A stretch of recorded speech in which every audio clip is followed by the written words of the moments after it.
Hey everybody, welcome back. Doesn't look like much. As a matter of fact, Heather walked in here a while ago and I told her I was trying to finish this thing up, and that's what she was looking at. It's like, huh? This is the 1904. Obviously, you've seen the thumbnail already. I make this quick. You've already seen it's finished, but I haven't documented. It sounds too professional. I haven't videoed much of this. I've just been hitting it here and there, and it's about to all go together. I've got everything painted except the brass, which I had to strip, and I'm in the process. I just painted the chrome on there, and then I've got the liquid. Let's see. This candy gold yellow. That will be the chrome. I think I'm trying to make an adjustment. I painted the Panard. That brass is a little bright. Or almost looks like gold. That was straight chrome with the candy over it. So this time, instead of it being bright chrome, I have a dark chrome. So I didn't go as heavy. So it's just very dark. It's almost like a black chrome. I'm gonna try that. Hopefully then it won't make the yellow so bright. But what I've got, this is sad. Look at the poor little Edsel sitting there. I had to move all this stuff over here while I was painting to get it out of the way off of this side. What I've gotten done so far is everything basically except putting it together, but I'll show you. And then we'll just come back and it'll be put together and everything. Well, the body, actually looks like a sleigh. It's in there. Let me see if I can't grab that real fast. I'm having to hand paint this stuff. The little stripes on the side, which is no fun at all. And it doesn't look as good, but this is just like a shelf model, so I'm not worried about that. Let's see, I got this side kind of done. So on the model, you see it's got a red seat. It's got those red pin stripes, and it's got that red thing in the middle. That red thing in the middle is not going to get red because there's no way I could actually make that look right. So I got this all painted. It's kind of a semi-gloss black. I don't think it would have been super shiny. And I have hand paint. I'm not done, but I have hand painted. This side's only got one coat, and it won't focus for nothing. Right there. So I'm hand painting that. Let me stick that back in there because it's drying. I'm trying to get this done in the old incubator. So got my chrome parts drying. The fenders, the fenders have a little ridge that goes around it, and I tried to tape that off. I was going to paint the little ridge. Nah. I said I'm going to paint the centers in between the ridges.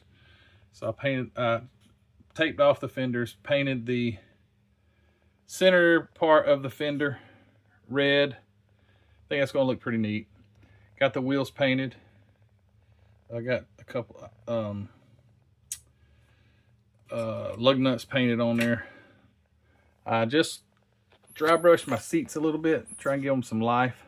They're in there also drying. One thing that I had to do, I couldn't believe this. So it's got these 4 hubs. They go on the outside of the wheel. Once you put the wheel on, that goes on there.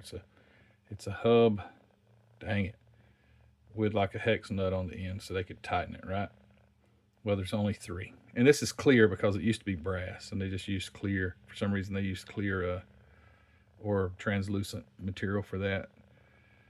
So I was like, oh, great. I'm going to have to dig into another kit. And then I said, hold on now. You might can make that. So let me go on this thing again. So I got on my 3D printing design software, which I'm not good at, but I can make little basic things. And I made me some, oh, actually, here are some right here that aren't painted. I made a couple extras. So you can see side by side. I made them a little bigger on purpose. Right side by side, I made my little with the hole in the back and everything. Little lug nuts or wheel nuts. So I got these right there. Got them in the, got the chrome going, got it drying. Let me open this again. How many times is that on one video? This is like a world record. Stick it into clay. I've got a piece of clay in here. It was like molding clay, and I just use that to stick my stuff in because it's heavy, won't flip over. But anyway, that's that. Everything is ready to go together. I've got all, look at all these little things. These are all fender brackets and stuff. There's the engine. The engine's gonna have 0 detail, and the exhaust is gonna, this is gonna be basic shelf model. But I just wanted to build one of these things. But so all these darn fender brackets are here. Pedals, fender brackets, and hand crank, and a few other things. So that's where I'm at, and all this is just going to go right together, hopefully. The wheels look pretty cool. I would mount one up for you. The tires, I had to clean them. They were like really dirty. But the little white tires, they look neat. They fit on the wheel nice. And yeah, that's where I'm at. So I'm going to come back when it's done. And like I say, you've already seen a picture of it. But we'll come back and see all this mess in one pile. Glued together in one pile. All right. So snap your fingers and we'll be right back. 1, 2, 3, snap them. All righty. So after that snap of the fingers, it just fell together just like that. And here it is. So I am super thrilled to get this thing done. I've been wanting to build one of these for years now. Years. Seems like a really long time, but more than one. Since I've been collecting these old Aurora kits, I've wanted to build one. And this was always the one that caught my eye. Mainly because this is the one I saw Charlie Mack build. And it just seems so cool. And yeah, here it is. Totally a shelf model. No extra detail except the little bit of painting on the fenders and the re-brassing of the brass parts, which I think turned out pretty good this time compared to the really, if you use a lot of chrome, it's really high bright chrome, and you shoot that yellow on there, it looks more yellow, almost the gold. And with this was the darker, the chrome was almost like a black chrome.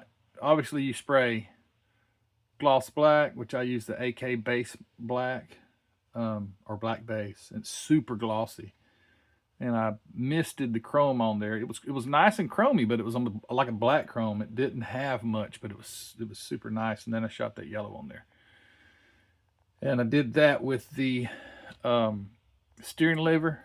It was just black, but in the picture it showed it was brass, so I went ahead and did that. Did the horn, and yeah, it was pretty neat. Those little wheel hubs that I made on the 3D printer they worked out just perfect. They look good. I really like those. And I brassed those. They were, looking on the box, it's just red. Let me see. No, I take that back. No, they were brass. They don't look like that, although they don't even look like what they're supposed to look like, but that's actually red. Well, this one's a little bit better. The wheels are red. Looks brown on here, but anyway, the little cap. Looks like it is brass on the picture.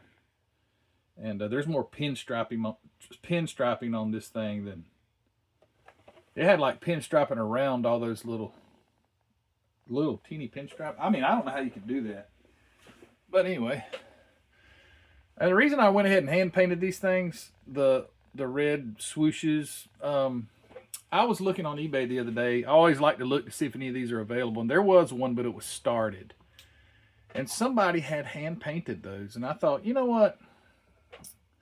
This thing's originally like 1963. And most people would have hand painted everything. So I said, you know, I'm just going to hand paint those. I'll be happy with it. The front ones are mildly covered up by the fenders and the headlamps. But yeah, I just decided to just go ahead and just hand paint it, just have fun with this thing, put it on the shelf. I didn't do any detail with the engine or the exhaust. You can't see it. You can see it under the let me see if I can break something. You can see just the flywheel. Oh, there is the radiator. I did paint that. There's a radiator in the engine and flywheel in the muffler. I just put a little steel color on the engine and muffler. And the top comes off because if I wanted to take it somewhere, I would want that just so it just pops right off. And then you can go without the top, which the picture on my instructions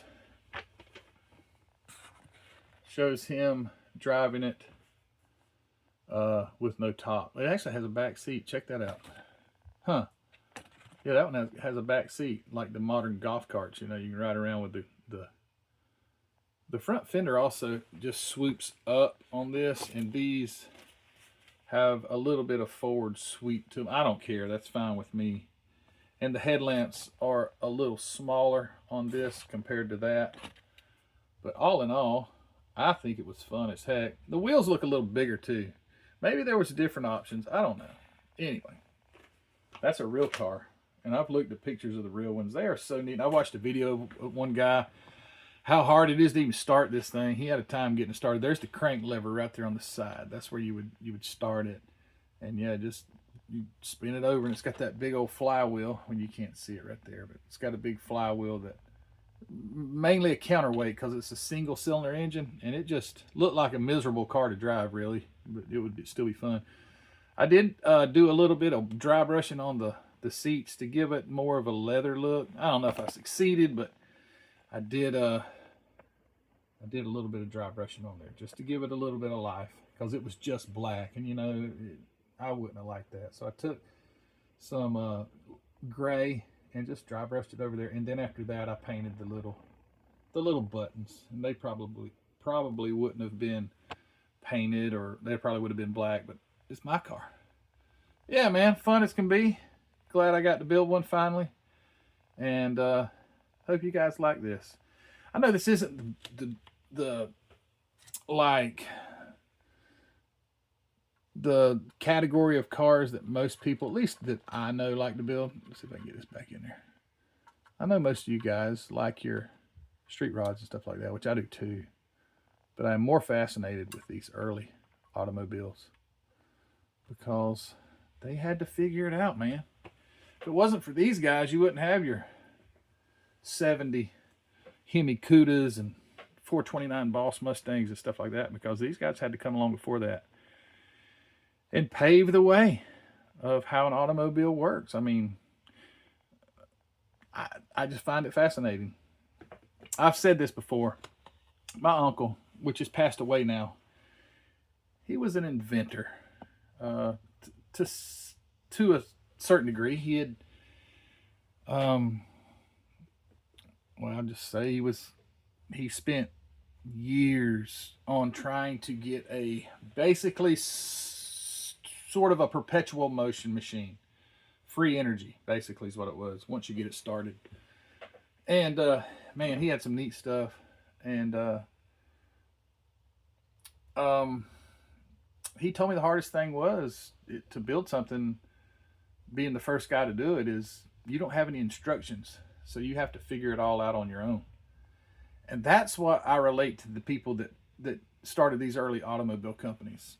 You had to figure it out on your own. Like the internal combustion engine, whoever the first one was, I guess, I don't know if it was one of those French cars or that Mercedes or that Daimler or whatever it is, that Benz, I think it was. I don't know if that's the first internal combustion engine, but anyways, the first one they put on a car, that three-wheeler thing. But yeah, the first person to just come up with that idea, it's like, where do you come up with this? How do you think of these things? It's like today with Google, we don't really have to even think anymore, because yes, if you need to do something to your car, you go on YouTube or you Google it. And back in these days, they had to figure it out on their own. They didn't have any of that stuff, and they made automobiles and sold them, which is crazy. So yeah, that's my fascination, and I've said it over and over, but my fascination is they had to figure it out, and I like to figure stuff out. I think it's fun. I did do a little dirty the tires up. That tire looks crooked. It is a little bit crooked now that I got it on there. That one's kind of straight. But anyway, I did dirty the tires up just a little. I mean, they're white tires. And from what I understand, the reason the early tires were white is because natural rubber is white. And they just made the tires whatever the natural rubber color was, so they were white. And, you know, if you drive a car on dirt, which I don't think they probably have any paved roads really, except for brick paving. when this one was new. So it had been on dirt and stuff like that. So I dirtied the tires up just a little bit and to make it look right. But nah, man, neat model. Very cool. Can't wait to build another one now. So you guys let me know what you think. I appreciate you. Thanks for watching. Sorry I didn't have much on this except one video, but I find myself very busy, and I'll get out here and work for like 5 minutes at the time, 10 minutes at the time, and I don't ever think to turn the camera on. So anyway, all right, guys, thanks for watching. Appreciate you. mcvproducts.com. Go check it out. Thank you for all your support over there, and go check out my 3D printed stuff if you haven't already. I appreciate you guys. Take care, and we'll see you soon. All right, bye.